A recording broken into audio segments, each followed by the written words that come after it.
The debris field was still warm. Sensor Archivist Velkareth pressed 4 fingers against the hull of the observation deck and felt the vibration of cooling metal travel through her exoskeleton. Not her ship's metal, the other kind. The kind that had, 6 hours ago, been a human warship. She had cataloged 312 pieces of it so far. The humans had destroyed it themselves. That was the part she could not file correctly. Not the destruction wars produced wreckage, but the order of events.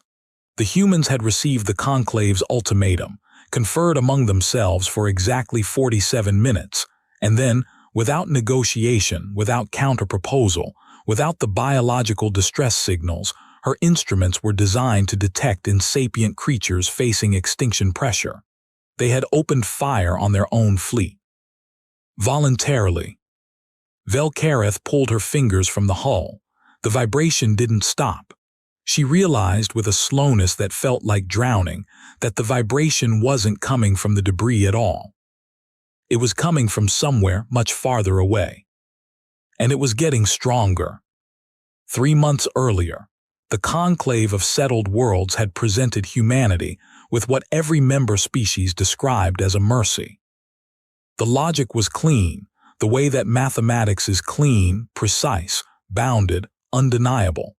Humanity had held interstellar capacity for 62 years, which placed them firmly in the category of emergent civilization, subcategory unvetted, subcategory volatile. Their expansion rate exceeded Conclave projections by a factor of 9. Their communication patterns suggested internal fracture, multiple governments, competing doctrines, contradictory treaty obligations that they somehow honored simultaneously through mechanisms the Conclave's behavioral models could not reconcile. Most alarmingly, they had not stopped. Every civilization the Conclave had ever encountered hit a natural ceiling, resource constraints, internal conflict, the philosophical weight of confronting the true scale of the universe. Something always slowed them down. Something always made them pause and reconsider. Humanity had been pausing and reconsidering for 62 years. They did it constantly, obsessively, loudly, in public forums where their leaders screamed at each other across broadcast networks. And then, still arguing, still contradicting themselves, they kept building. Fleet Admiral Yara Osai received the Conclave's ultimatum on a Tuesday. She read it 3 times, set it face down on her desk, and asked her aide to get her the oldest cup of coffee on the station. What qualifies as the oldest, ma'am? The one that's been sitting there longest. I want the one nobody wanted. Her aide brought her a mug that had been forgotten on a secondary console for 6 hours. She drank the entire thing without looking up from the face-down document. They want the fleet, she said finally. All of it. Every hull with a drive above .3 light, every weapons platform, every carrier. They have a list. She turned the document over, pressed her thumb against one section. 43 vessels. They want them decommissioned within 90 days and the wreckage submitted to Conclave inspection to confirm the drives are non-functional. Her aide was quiet for a moment, and if we don't. Osai finally looked up. She had eyes that people described as tired even when she wasn't, a permanent quality of having already thought through an argument 3 steps ahead and found it wanting. They classify us as a hostile emergent civilization and respond accordingly. Which means preemptive containment. She set the mug down, which means what it sounds like. The aide didn't say anything else. There was nothing useful left to say. What no one outside the room knew, what Velkareth would spend the next 3 months trying to understand, and would not fully understand until the vibration in the hull told her she was already out of time, was that Osai had smiled after she said it. Not widely, not with relief. It was the small, compressed expression of a person who has just been handed the exact problem they have been quietly, methodically preparing for. The Conclave's primary negotiator was a Veeth diplomat named Chorus of Correct Assumptions, a name that translated poorly but captured the cultural emphasis accurately. The Veeth were four-limbed, bilateral, highly rational, and deeply allergic to ambiguity. They had been mediating interstellar disputes for 1,100 years, and in that time had encountered exactly two civilizations they could not fully model. Both of those civilizations no longer existed. Chorus met the human delegation in a neutral station above what humans called the Reach. The human team consisted of 3 people: Osai, a xenolinguist named Dr. Pran Adami, and a woman introduced only as Specialist Rook who said nothing during the entire first session and spent it reading from a physical paper document in her lap. Chorus found the paper document deeply unsettling and could not explain why. "Your fleet represents an existential destabilization vector," Chorus opened precisely. "We do not make this assessment with hostility. We make it because our models are reliable." "Your models have been reliable for how long?" Adami asked. 1,100 years of documented predictive accuracy. "And they failed twice." Chorus's secondary respiratory membranes fluttered, the Veeth equivalent of a pause. The exceptions were anomalous. What made them anomalous? They could not be modeled. Adami wrote something in his notebook. Chorus noticed that the handwriting was extremely small. What did they do that made them unmodelable? "They persisted," Chorus said, "past the point at which persistence was rational." Adami looked up, and what happened to them? "They were contained." "But they were anomalous." "Yes." "So your models failed to predict two civilizations, both of which persisted past rational limits, and your solution to that failure was containment rather than model revision." The silence in the room had a texture to it. Velkareth, observing from the Conclave's documentation station in the adjacent chamber, noted in her archive log, "Human delegation appears to understand more about our models than expected. Mechanism of that understanding, unknown." Specialist Rook turned a page. She still hadn't looked up. "We accept the terms," Oza said. Chorus had been preparing for 17 different response categories. Acceptance in the first session was not among them. "You accept. With one condition. We handle the decommissioning ourselves. Our engineers, our teams, our process. Conclave observers are welcome to verify the results, but the work is ours." Chorus consulted internally with the Conclave committee. The condition was unusual, but reasonable. Technologically inferior civilizations often insisted on performing their own disarmament to preserve dignity metrics. "Agreed," Chorus said. Specialist Rook turned another page. Something about the rhythm of it, the steadiness, the silence, the complete absence of anxiety lodged in Velkareth's archive log as a category unknown observation. She flagged it and moved on. She would not understand what she had flagged for another 67 days. The decommissioning took 81 days. Velkareth was assigned as the Conclave's senior archivist on the observation team, which meant she had access to more sensor data than any other non-human observer. She watched the humans work. She cataloged everything. What she saw made rational sense.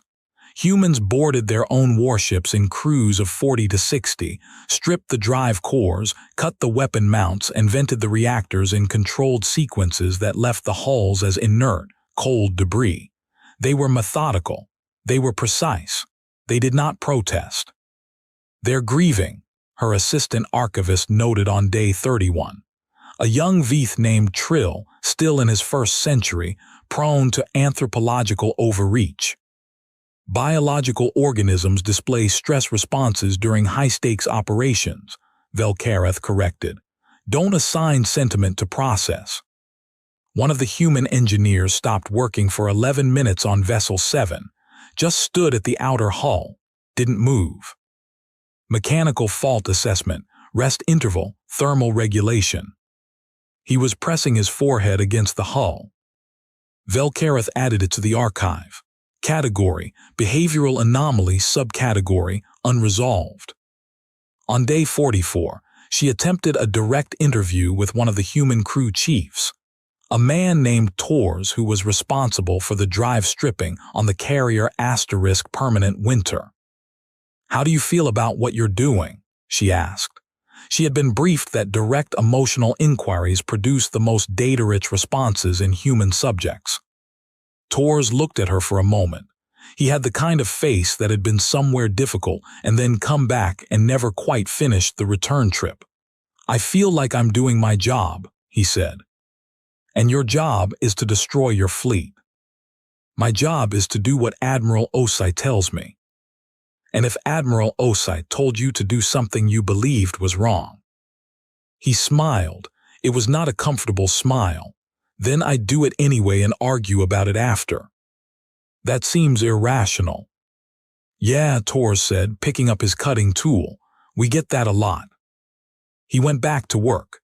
Velkareth stood there for a moment longer, running that answer through her translation matrix, looking for the hidden logical structure. She found nothing. She logged it as non-responsive to rational framework inquiry, possible translation artifact. It was not a translation artifact. On day 67, Velkareth accessed the archive flag she had placed on Specialist Rook's behavior during the first negotiation session. She had finally obtained a translation of the document Rook had been reading. It was a maintenance schedule for spacecraft that did not yet officially exist. Velkareth sat with that information for 4 hours. She did not report it immediately, because she was trying to determine if she was misreading the translation. The schedule referenced vessel classes that appeared in no conclave database.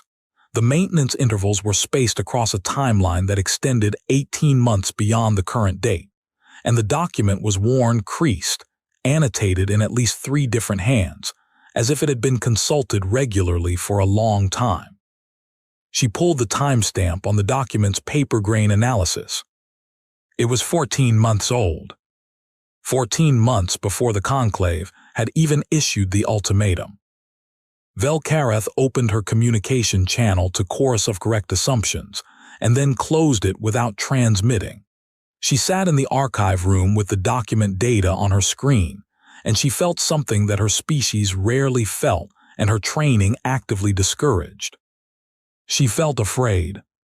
The fleet finished decommissioning on day 81. The 43 vessels were cold debris.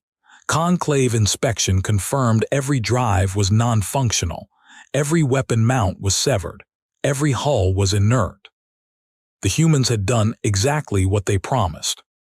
Chorus filed the report with the conclave in the same precise language he used for all successful negotiations.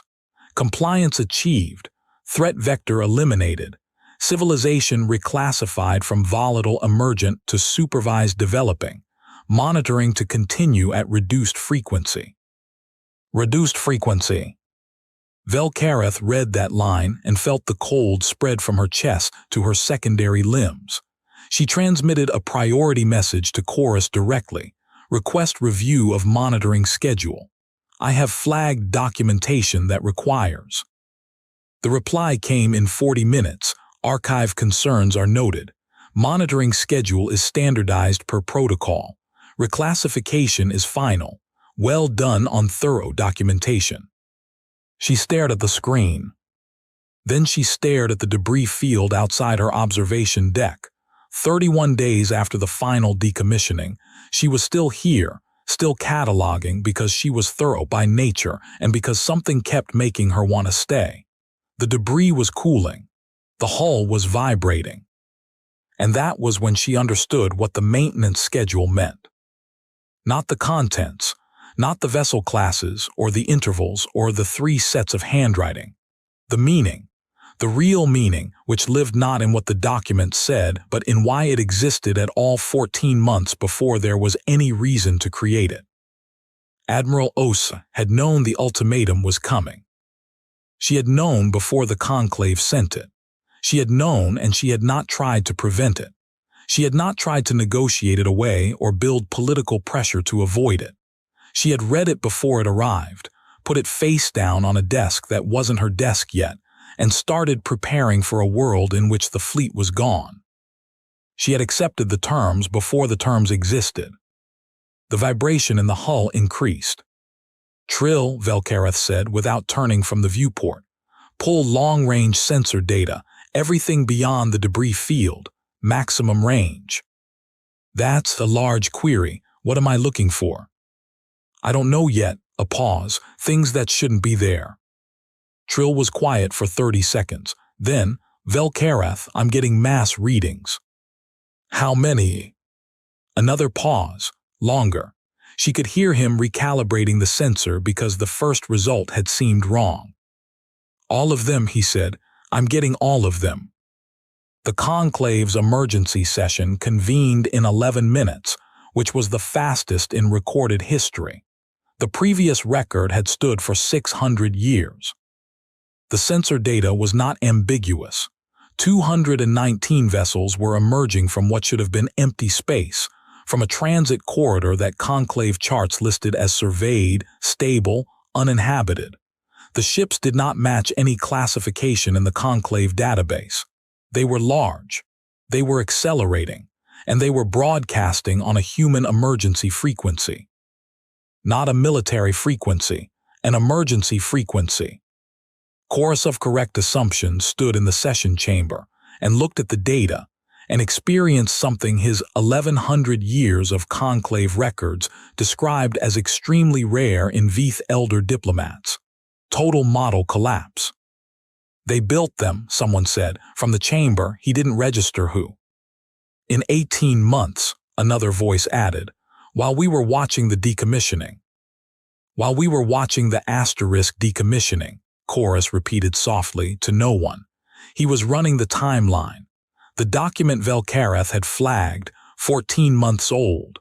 The ultimatum had been issued 17 months ago, formally, which meant there was a 3-month window before formal issuance where the humans had been. "They built them before we asked," he said. "They began constructing a second fleet before we issued the ultimatum to destroy the first." The chamber was very quiet. "That's not possible," someone said. "The construction logistics alone." "What is the current count?" Chorus asked. 219 confirmed. "Sensor resolution is still," a technician paused. 240, they're still emerging. "From one transit corridor." "From 7, the other 6 just lit up." Chorus sat down. He had not sat down in a formal session in 60 years. "Get me Admiral Osai." The connection took 4 minutes. When Osai appeared on the chamber's main screen, she was standing in what appeared to be an operational command center, active screens, crew moving behind her, the unmistakable atmosphere of a space that had been running for some time. Her uniform was different, not the diplomatic version, the working version. "Admiral," Chorus said, "I believe we need to revise our conversation." "I thought you might," Osai said. "You built a second fleet." "We built several things, actually. The fleet is the part you're currently looking at." Chorus absorbed that, several things, the vessels you decommissioned. "Were decommissioned in good faith. Drives non-functional, weapons severed, hulls inert. We honored every term." A pause. "We're very careful about honoring terms." "You knew the ultimatum was coming." It wasn't a question. She answered it like a statement anyway. 17 months ago, the Conclave reclassified human space as an existential destabilization vector in its internal documentation. That reclassification was distributed to 47 member species, 47 diplomatic corps, 1,700 individual diplomats. She tilted her head slightly. "We talk to people, Admiral Chorus. We're quite social. You prepared for a scenario you knew was coming, agreed to our terms, allowed us to believe the threat was eliminated." "We eliminated the threat," Osei said, and her voice changed, not louder but heavier, the way stone is heavier than wood. "Those 43 ships were the fleet we had when you defined the threat. We destroyed them. We kept our word. A beat. What we built afterward is a different conversation." Trill's voice crackled in Velkareth's earpiece from the observation deck 3 relay stations away. "Final count," he said. 291 vessels, and Velkareth. His voice had a quality she had never heard in it before. "They're not all warships." She pulled the classification data. He was right. Among the 291 there were warships, yes, but there were also construction platforms, medical ships, colony carriers, long-range exploratory vessels designed for multi-decade transit. They hadn't just built a new fleet to replace the one they'd lost. They had built an entire civilization's next step. While the Conclave watched the decommissioning, while Velkareth cataloged behavioral anomalies and logged unresolved subcategories, while Chorus filed his report with asterisk reduced frequency monitoring and called it done. The humans had distributed their construction capacity across. She pulled the data, pulled it again, because the first number seemed wrong, across 314 separate facilities, most of them mobile, several of them technically classified as civilian infrastructure, all of them operating below the threshold that Conclave sensors were tuned to flag as military significant. 314 separate threads, pulled simultaneously, by a civilization that couldn't stop arguing with itself. She thought of Tors pressing his forehead against the hull of the Permanent Winter. She thought of him saying, "I'd do it anyway," and argue about it after. She thought of the worn paper document with 3 sets of handwriting, and she finally understood what the 3 sets meant. 3 people had been updating that maintenance schedule. 3 different people over 14 months, because the plan had been running long enough that responsibility had to transfer between handlers, and they had kept the same document, physical paper, unfalsifiable, unencryptable, as a continuity record. They had been planning this since before she had a name for what they were planning. Velkareth. Chorus's voice came through her communicator. He sounded like a man standing in a room that has turned out to be much larger than the room he entered. "Are you still at the debris field?" "Yes." "I need your archive assessment, immediately." "I've been preparing it," she said. "I've been preparing it for 31 days. She transmitted the full file, every flagged anomaly, every unresolved subcategory, every behavioral observation she had logged and then minimized because it didn't fit the model. Tors standing at the hull. Specialist Rook reading a document backward through time. Adami writing in very small handwriting about the 2 civilizations that couldn't be modeled. The coffee. The 6-hour-old coffee that Admiral Osai had asked for specifically because it was the one nobody wanted. She had even logged the coffee. In her archive notes, she had categorized it as idiosyncratic preference, possible nutritional variation. She understood it now. She understood it the way you understand a thing when you are standing inside the consequence of having misunderstood it. Osai had drunk the abandoned coffee because she was the kind of person who noticed what others left behind and decided it still had value. Not as a statement, not as theater, as a habit, ground so deep it operated without awareness. That was the advantage. That was the thing the Conclave's 1100 years of models could not accommodate. Humans didn't just persist.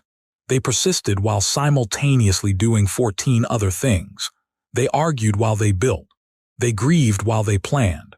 They honored terms while they prepared alternatives.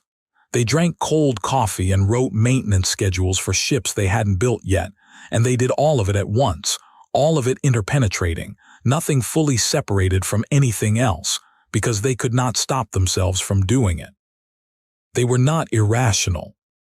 They were differently rational.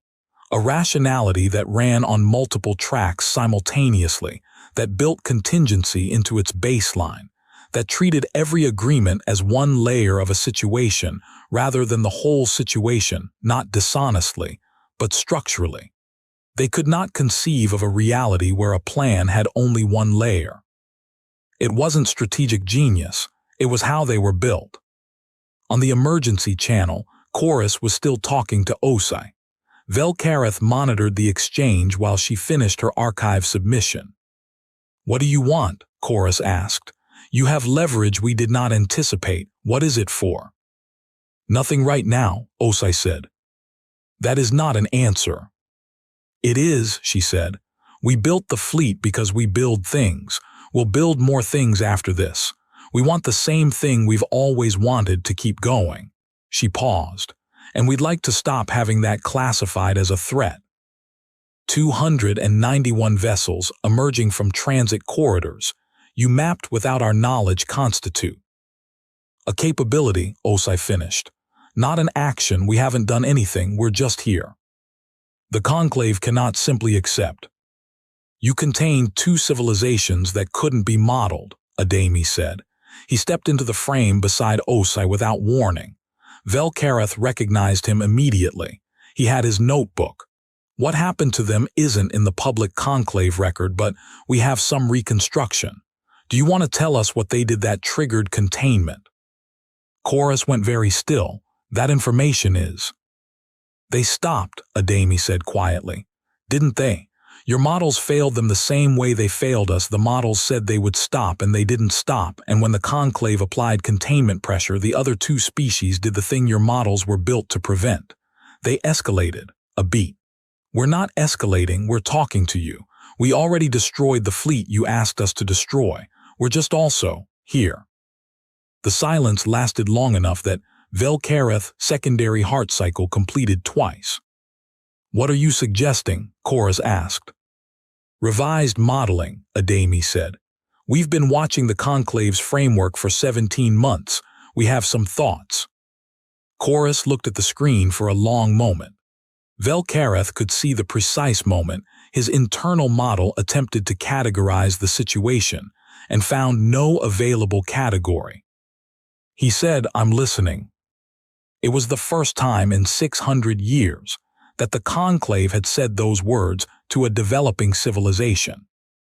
Velkareth sat back in her observation chair and looked at the debris field and the vibrating hull and the 291 ships that had appeared from nowhere, and she felt the fear and the awe and the specific vertigo of standing at the edge of an understanding that kept extending backward every time she got close to it. She thought, they didn't do this to defeat us. They did this because they cannot imagine the alternative.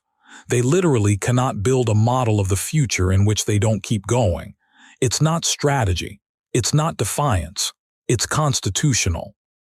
They are structurally incapable of stopping, not because they are violent, but because they are alive in a way that expresses itself as constant forward motion. And they will grieve what they lose, and honor what they promise, and drink the cold coffee, and press their foreheads against the hull, and do all of it at the same time forever, because that is what they are. She pulled up a new archive entry. She titled it, and she was aware doing this that she was doing something unprecedented, something that no Conclave archivist had done in 1100 years. She titled it, Revision Required. And then she started over from the beginning. Tors was on the observation deck of the Asterisk Remembrance of Permanent Winter, the first vessel of the new fleet, named with the specific human habit of carrying forward what they had lost when the negotiation concluded. He heard about it the way everyone on the ship heard about it, not through an official announcement, but through the particular quality of silence that falls when people who have been waiting stop waiting. Crew members in corridors who had been moving with the tight, compressed energy of sustained readiness simply exhaled. He pressed his palm flat against the viewport and looked out at the debris field, at the pieces of the ship he had taken apart with his own hands. Specialist Rook appeared beside him. She did that appeared rather than arrived. He'd known her for 2 years and still hadn't identified the mechanism. "It worked," he said. "It's working," she corrected. "There's a difference." "How long do you think this holds?" She considered the question with the seriousness she gave everything. "Longer than they expect, shorter than we hope, long enough to matter." She looked at the debris. "You miss her." He thought about it honestly. I miss who I was when I was on her, the version of me that hadn't done this yet. Yeah, she said, we all traded something. She turned and walked away, and he heard her footsteps for exactly 4 paces, and then they stopped, which was 1 pace shorter than the corridor required, which meant she had gone somewhere else. She was always going somewhere else. He kept looking at the debris. The permanent winter had been beautiful. He had loved her the way you love a tool that you have kept in perfect condition for 10 years, and that has never failed you, not romantically, but with the deep material respect of a craftsman for an instrument. He had stripped her drives and cut her mounts and watched her go cold under his hands, and then he had come home and slept 8 hours and woken up and gone to work on the next thing. That was the part he could never explain to the conclave observers who came to interview him. Not the loyalty, not the grief, but the next thing. The way there was always a next thing. The way the grief and the next thing existed in the same moment, occupying the same space without canceling each other out, and the way that was not a contradiction, it was just how time worked when you were paying attention. He thought about the 2 civilizations in the conclave records that the xenolinguist had reconstructed, the ones that had been contained. He wondered what they had been like, whether they'd had people like him, people who grieved the tools they destroyed and then built new ones before the grief was finished. Whether the containment had found them mid-project, hands still dirty, already thinking about the next thing.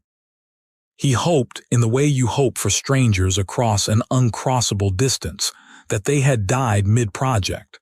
That was the right way to go if you had to go. He pressed his palm harder against the viewport. Somewhere behind him, 290 ships held position in the dark, waiting for the order that they all understood, that no one had yet formally given, that didn't need to be given because it was already understood, the order that was not an order so much as a condition of existence. Keep going. Vel'Karath's revised archive was distributed to the full conclave 7 weeks later. It was the longest single document submitted by a non-senior archivist in conclave history, 308 pages. The summary was 4 words. She had debated those 4 words for 3 days. She had drafted 22 versions. She had consulted the original interviews, the maintenance schedule, the debris field data, the coffee, the handwriting, the forehead against the hull. 4 words. The summary read, update the model, all of it. The conclave, for the first time in its 1100-year history, did. Not because humanity had won a battle. Not because the fleet was larger or the technology superior or the position strategically unassailable, but because Chorus of Correct Assumptions sat in his chamber and read through Vel'Karath's archive line by line and arrived at the conclusion that had been waiting, patient and terrible and necessary, at the end of every misclassification and every behavioral anomaly and every unresolved subcategory she had ever logged. The conclave had been looking for the point at which humanity would stop. They had built their entire framework around that point. 1,100 years of models, calibrated to species that found their ceiling, and beyond the ceiling, peace or decline or wisdom or stillness or some form of graceful diminishment. Humanity did not have a ceiling. Not because they were infinite, not because they were blessed or destined or cosmically exceptional, but because their culture, diverse, fracturing, contradictory, constantly at war with itself, had produced, across 10,000 years of recorded history, a single persistent consensus that operated below the level of policy or ideology or government or creed. The consensus was this: the next thing exists, therefore we will do it. Not the next thing that is rational, not the next thing that is optimal, the next thing that is there. It was not wisdom, it was barely a philosophy, it was closer to a reflex. It had carried them from stone to stars in an eye blink of cosmic time, grieving everything they broke along the way, honoring every promise they made, drinking the cold coffee, pressing their foreheads against hulls that were about to go cold, and building the next ship before the grief was finished. Chorus filed the revised framework with a single annotation. We have encountered a civilization for which the concept of terminal velocity does not apply. Recommend immediate reclassification, not volatile emergent, not supervised developing. No existing category applies. Creating new category. Working title, continuously active. He sat with that category name for a long time. He thought about the two civilizations his models had failed before, the ones that had been contained. He thought about what it would have meant if the Conclave had updated its model for them instead, whether they were the same kind, whether the universe had lost two continuously active civilizations because the model was wrong and no one was willing to revise it. He didn't know. He would never know. The records from those containments were sealed, and the civilizations were gone, and whatever they had been building when the end came was gone with them. He thought, at least this time. He did not finish the thought. He didn't need to. In the debris field, the metal was finally cold. Velkarath's sensors confirmed it on a Tuesday, the same day of the week, she noted without assigning meaning, that Osai had first received the ultimatum. The wreckage of the old fleet floated in the dark, inert and finished and done. And 291 ships held formation behind it, and behind them, in 314 facilities, the Conclave was only now beginning to fully map. The frameworks for the next fleet were already rising, not secretly, not defiantly, but simply and structurally. The way a species builds when building is what it does, when the next thing exists and therefore will be done. When grief and construction occupy the same moment and neither cancels the other out. When cold coffee is still coffee, and a dead fleet's name still worth carrying forward into whatever comes next. The galaxy, in 1100 years of careful watching, had never seen anything like them. It had never needed to.